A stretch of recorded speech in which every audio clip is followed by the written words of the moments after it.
शिव पुराण का आरंभ शौनक मुनि द्वारा पुराणों की कथाओं के सार तत्व संबंधित प्रश्न से है। शौनक जी महर्षि व्यास के शिष्य ले महर्षण सूत जी से प्रश्न पूछते हुए कहते हैं, अतः आप पुराणों के सार तत्व के विषय में विस्तार से बताकर मेरी जिज्ञासा को शांत करें। मुनिव, ज्ञान, वैराग्य और भक्ति से प्राप्त होने वाले विवेक की वृद्धि कैसे होती है? काम, क्रोध, मोह और अहंकार साधारण मनुष्य इस मानसिक विकारों का निवारक कोई साधु पुरुष किस प्रकार कर सकते हैं? इस कलयुग में सभी जीव तामसिक प्रवृत्ति के हो गए हैं। उस जीव समुदाय के अंतःकरण की शुद्धि किस साधन द्वारा संभव है? मुनिव, मुझे कोई ऐसा शाश्वत साधन बताइए जो कल्याणकारी वस्तुओं में सबसे उत्कृष्ट एवं परम मंगलकारी हो, पवित्र करने वाले उपायों में सबसे पवित्रकारी उपाय हो।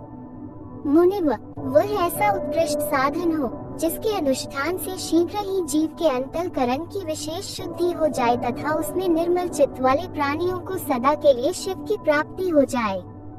इन प्रश्नों के प्रत्युत्तर में महर्षि सूत जी कहते हैं, मुनिश्रेष्ठ शौनक, तुम धन्य हो क्योंकि तुम्हारे हृदय में पुराण कथा सुनने की विशेष प्रेम एवं लालसा है।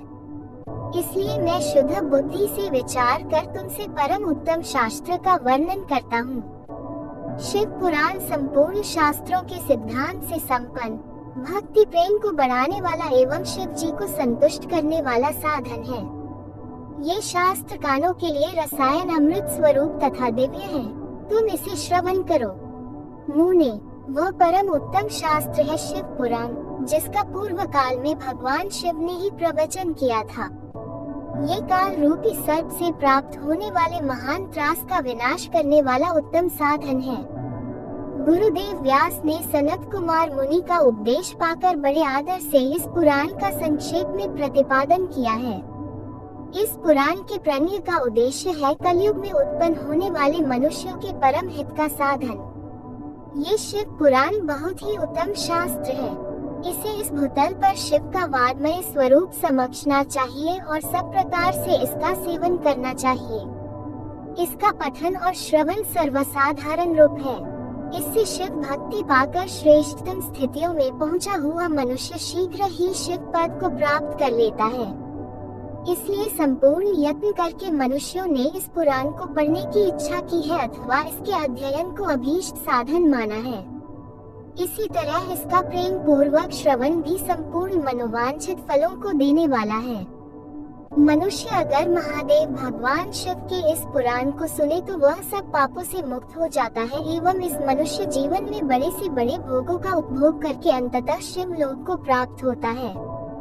ये पवित्र शिव पुराण ग्रंथ 24,000 श्लोकों से युक्त है तथा इस ग्रंथ की 7 संहिताएं हैं। मनुष्य को चाहिए कि वह भक्ति, ज्ञान और वैराग्य संपन्न होकर बड़े आदर से इसका श्रवण करे।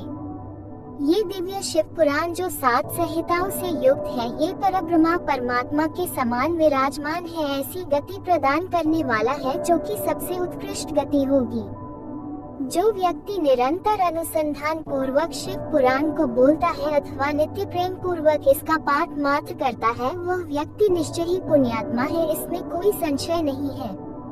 जो श्रेष्ठ बुद्धि वाला मनुष्य अंतकाल में भक्ति पूर्वक शिव पुराण को सुनता है, उस पर अत्यंत प्रसन्न हुए भगवान महेश्वर उसे अपना पद धाम प्रदान करते हैं।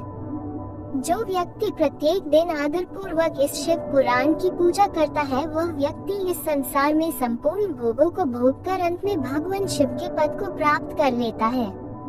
ये शिव पुराण निर्मल तथा भगवान का सर्वस्व है। जो इहलोक और परलोक में भी सुख चाहता हो, वह आदर के साथ प्रयत्न पूर्वक इसका सेवन करे। ये निर्मल एवं उत्तम शिव पुराण धर्म, अर्थ, काम और मोक्ष रूपी 4 पुरुषार्थों को देने वाला है। इसलिए इसका सदा प्रेम पूर्वक श्रवण एवं पाठन करना चाहिए।